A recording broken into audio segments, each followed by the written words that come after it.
Chairman Tehreek Insaf को आईनी तरीके से हुकूमत से हटाया गया। इन्हें पाकिस्तान में हुकूमत बनाने और हटाने का तरीकाकार मौजूद है।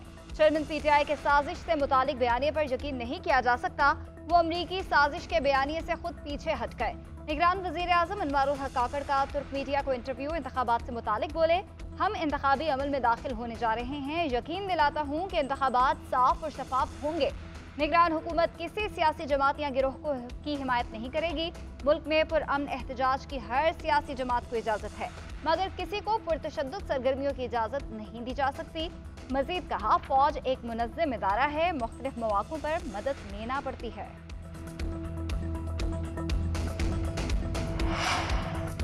नवाज शरीफ को वतन वापसी पर गिरफ्तार करने का सरफराज बुगटी का बयान। नून लीग का निगरान वजीर दाखिला को करारा जवाब। राना सनाउल्लाह ने सरफराज बुगटी के बयान को हद से तजावुज़ करार दे दिया। बोले, सरफराज बुगटी बयान देने से पहले शेख रशीद का अंजाम याद रखें। नवाज शरीफ के खिलाफ साजिश का खमियाजा अवाम और मुल्क ने भुगता है।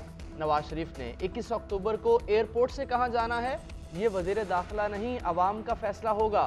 सरफराज बुगटी नवाज शरीफ के बारे में बयान देकर अपना कद बढ़ाने की कोशिश न करें।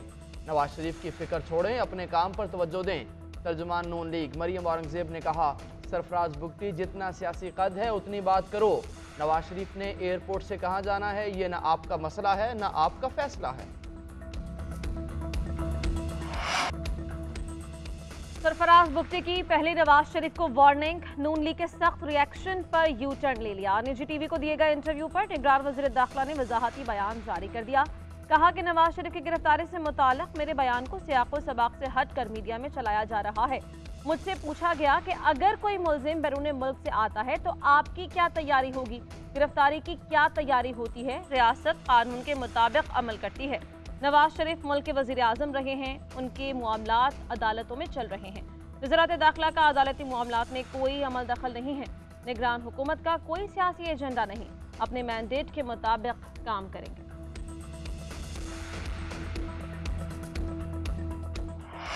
चेयरमैन पीटीआई का अडियाला जेल मुंतकिल होने से इनकार। दुराने समाअत अदालत को बताया कि मैं अटक जेल एडजस्ट हो चुका हूँ, अब अडियाला जेल मुंतकिल नहीं होना चाहता। उन्होंने अदालत को बताया कि वो अपने वकला को दरख्वास्त वापस लेने का कहेंगे।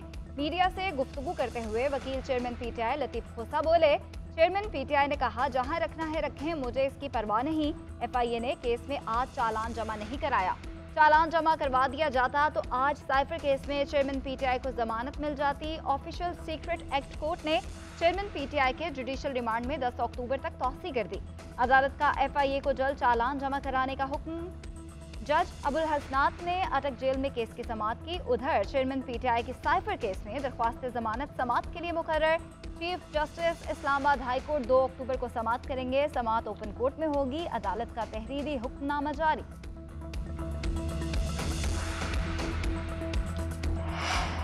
चेयरमैन पीटीआई को अटक जेल में कैद रखने का नोटिफिकेशन कल अदम करार। Chief justice Islamabad high court justice Aamir Farooq ने तहरीरी फैसला जारी कर दिया।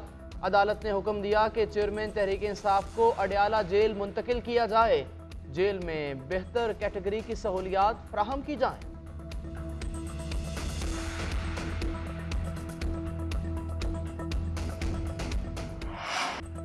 मालूम नहीं बर्फ पिघलेगी या नहीं, जो बेगुनाह है उसे रिहाई मिलनी चाहिए। तहरीक इंसाफ के वाइस चेयरमैन शाह महमूद कुरैशी ने कहा, शफाफ इंतखाबात वक्त की ज़रूरत और वाहिद हल है। अगर शफाफ इंतखाबात ना हुए तो मुल्क का नाकाबिल तलाफी नुकसान होगा। अवाम का मौजूदा जमहूरी निज़ाम से एतबार उठ जाएगा। 40 साल सियासत की, 39 साल एक पर्चा नहीं हुआ था। 1 साल में कोर्ट कचहरी देख ली, दहशतगर्द भी बना दिया। 1971 में पाकिस्तान को टूटते देखा, आज अपनी आंखों से मुल्क को डूबते देख रहा हूं।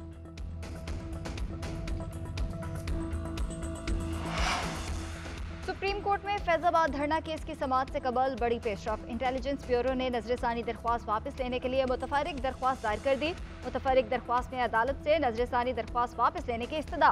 उधर साबिक वज़ीर दाखिला शेख रशीद ने समाअत मुलतवी करने की दरख्वास्त दायर कर दी। दरख्वास्त में कहा कि वकील अमानुल्लाह निगरान सूबाई वजीर बन चुके, अदालत में पेश नहीं हो सकते।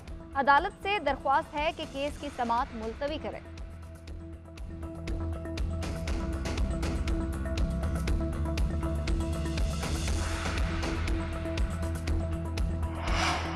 एहतसाब अदालत में 190 मिलियन पाउंड और तोशाखाना केस की समाअत। अदालत ने बुशरा बीबी की अबूरी जमानत में 12 अक्टूबर तक तौसी कर दी। गिरफ्तारी से पहले बुशरा बीबी को आगाह किया जा सकता है या नहीं, इस नुक्ते पर आइंदा समाअत पर दलाइल तलब। जज मोहम्मद बशीर ने कहा, इनसे बयान ले लेते हैं कि बुशरा बीबी को गिरफ्तार नहीं करना चाहते। नैब प्रोसिक्यूटर ने कहा कि अगर मेरिट पर दरखास्त जमानत खारिज हो जाए तो क्या हम गिरफ्तार करेंगे। वकील सरदार लतीफ़ खोसा ने कहा, गिरफ्तारी से पहले बुशरा बीबी को आगाह किया जाने में इस नुक्ते पर अदालत की मैं मुआवनत करूंगा। अभी केस के मेरिट पर दलाइल नहीं दूंगा। खैबर मोनिका के खिलाफ महकमे औकाफ की अराजी पर कब्जा करके दुकानें, शादी हॉल तामीर करने का केस। खैबर मोनिका को 8 रोज़ा जिस्मानी रिमांड पर एंटी करप्शन के हवाले कर दिया गया। सीनियर सिविल जज का खैबर मोनिका को 4 अक्टूबर को अदालत में दोबारा पेश करने का हुक्म। एंटी करप्शन हुकाम के मुताबिक मुलजिम पर महकमे औकाफ की अराजी पर कब्जा करने का इल्जाम है।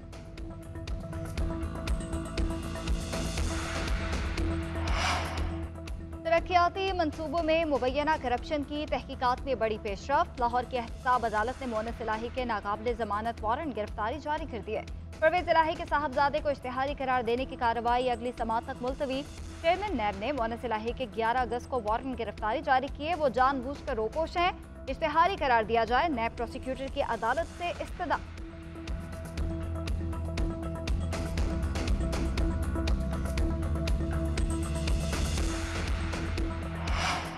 इसाक डार के खिलाफ आमदन से जायद असासाजात नैब रेफरेंस दोबारा खुल गया। सुप्रीम कोर्ट के नैब तरमीमी एक्ट के फैसले के बाद अमल दरामद। एहतसाब अदालत ने इसाक डार को 10 अक्टूबर को तलब कर लिया। जज मोहम्मद बशीर की अदालत ने इसाक डार की तलबी का समन जारी कर दिया। नैब तरमीमी एक्ट के तहत इससे पहले अदालत ने इसाक डार के खिलाफ केस वापस नैब को भिजवा दिया था।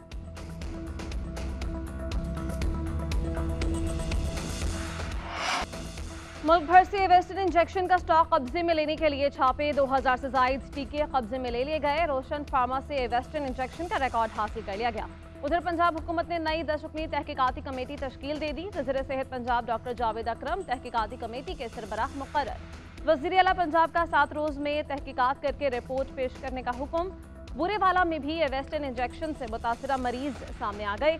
निजी क्लिनिक पर गैर मयारी इंजेक्शन लगाने से 10 अफराद की बिनाई चली गई। मुतासरा अफराद में 6 खातीन और 4 मर्द शामिल। सदकाबाद में गैर मयारी इंजेक्शन की फराहमी पर अनवर नामी शख्स के खिलाफ मुकदमा दर्ज। Deputy district health officer doctor Bilal Atif की मुद्दईयत में मुकदमा दर्ज किया गया। मुतल्लका हॉस्पिटल का ऑपरेशन थिएटर सील कर दिया गया।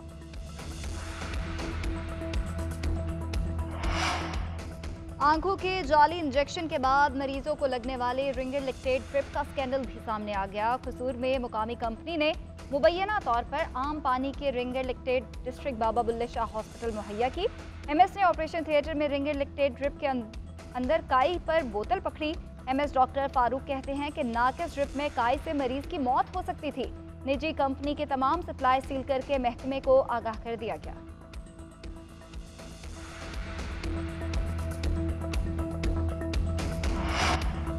बिजली का महंगा तरीन पैदावारी टैरिफ मंजूर होने का इम्कान। कोटद्दू पावर कंपनी ने पैदावारी टैरिफ के लिए दरख्वास्त नेपरा में जमा करवा दी।